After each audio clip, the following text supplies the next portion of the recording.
राव तारिक साहब को, राणा अरशद साहब को मुबारकबाद दूंगा और मुख्तसर ये कहूँगा क्योंकि टाइम बहुत सा हो चुका।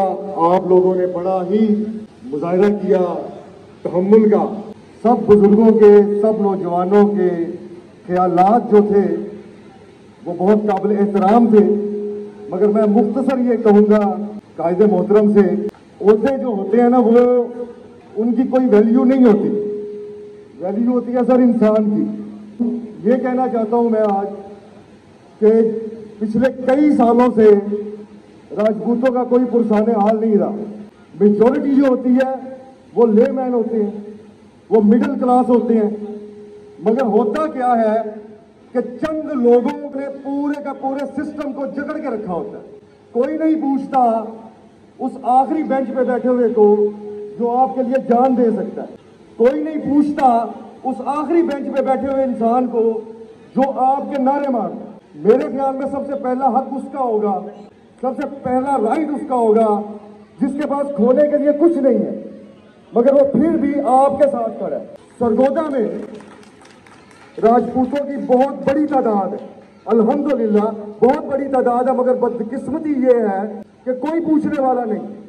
हमारे सीनियर्स बैठे हुए हैं, किसी ने नहीं पूछा किसी का कोई मर गया, कोई किसी ने अपनी बेटी का जहेज बनाया नहीं बनाया, किसी की बेटी या किसी बेचारे ना नाइंसाफी हुई, किसे नहीं पूछा।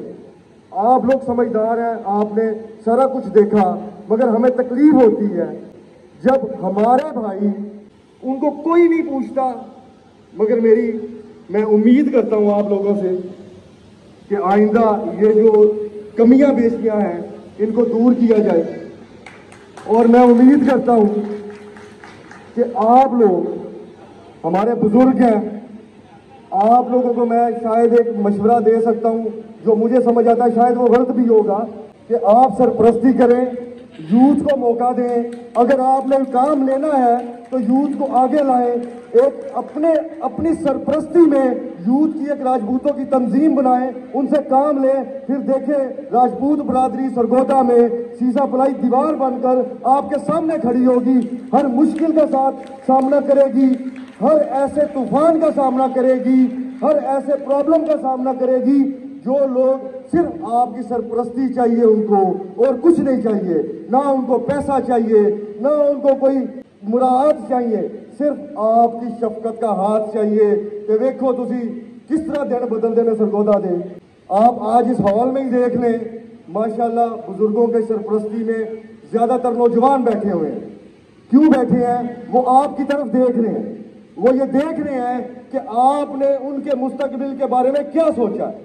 मगर फिर मैं बड़े दुख के साथ कहूंगा, सबने अपनी अपनी बातें की, मगर एजेंडा किसी ने नहीं बताया कि ऐसा आगे करना की है।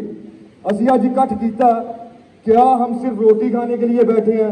नहीं, कोई रोटी खाने के लिए नहीं बैठा, सब माशाल्लाह अपने घरों में खाते हैं। बैठे इसलिए हैं, अपना कीमती वक्त दे रहे हैं, इधर बैठे हुए हैं। जो लोगों ने अपने बिजनेस का वक्त था, जो अपनी फैमिली का वक्त था, वो इधर 4 घंटों से इसलिए बैठे हैं राणा साहब कि वो आपकी तरफ देख रहे हैं, वो ये देख रहे हैं कि आप उन्हें क्या लायामल देंगे कि जो पिछले 20, 30, 40 साल से होता आया, क्या आइंदा भी वही होगा? तो फिर माफी के साथ आज इकट्ठ हो गया, एक दफा और हो जाएगा, उसके बाद नहीं होगा। मगर हम ये उम्मीद करेंगे आपसे और बड़ी हम्बली आपसे रिक्वेस्ट करेंगे, इनके लिए कुछ करें। यकीन माने ये सदारता कुछ नहीं लभनिया, जे तुसा इन्हां वास्ते कुछ कर लिया, अल्लाह की कसम चुक के कह रहे हैं तुहानू आसमान ते लै जाणगे। जे तुसा कुछ ना किया तो फिर सर अल्लाह ही आप कर। मैं इस उम्मीद के साथ आपसे कहता हूं कि उम्मीद करता हूं इंशाअल्लाह ताला राजपूत बरादरी, क्योंकि आप दूसरी बरादरियों को देख चुके हैं, थोड़ियां ने यूनाइट ने, मैंने अभी सुन रहा था हमारे भाई कह रहे थे कि हम जंगजू कौम है। बेशक जंगजू कौम है, मगर आपस ही लड़ी जाने हैं, और खुदा का वास्ता है। और आखिरी रिक्वेस्ट करूंगा सर, एक कुछ लोग हमारे भाई दूसरी तरफ भी बैठे हुए हैं, जो लीडर होता है ना सर, लीडर का दिल बहुत बड़ा होता है। आप लीड कर रहे हैं, आपने बड़े दिल का मुजाहिरा करना है। हम ये उम्मीद करेंगे कि आप उनको अपने साथ जोड़ें। हम आपके साथ खड़े हैं, सब आपके साथ खड़े हैं। इधर बैठने का मकसद यही है कि सब आपके साथ खड़े हैं, मगर लीड आपने करना है। आप उनको जोड़ें, उनके तहफुजात को दूर करें। मेरा नहीं ख्याल कि कोई इतना कम अकल होगा कि जिसके साथ मेजोरिटी होगी वो अपनी 2 गिट की मस्जिद बनाने की कोशिश करेगा। वो जरूर आपके साथ चलेंगे, मगर आप सबको जोड़ें। आप लीडर हैं, हम आपके साथ हैं, मगर प्लीज कोई डायरेक्शन दें। अल्लाह पाक आपका हामी नासिर।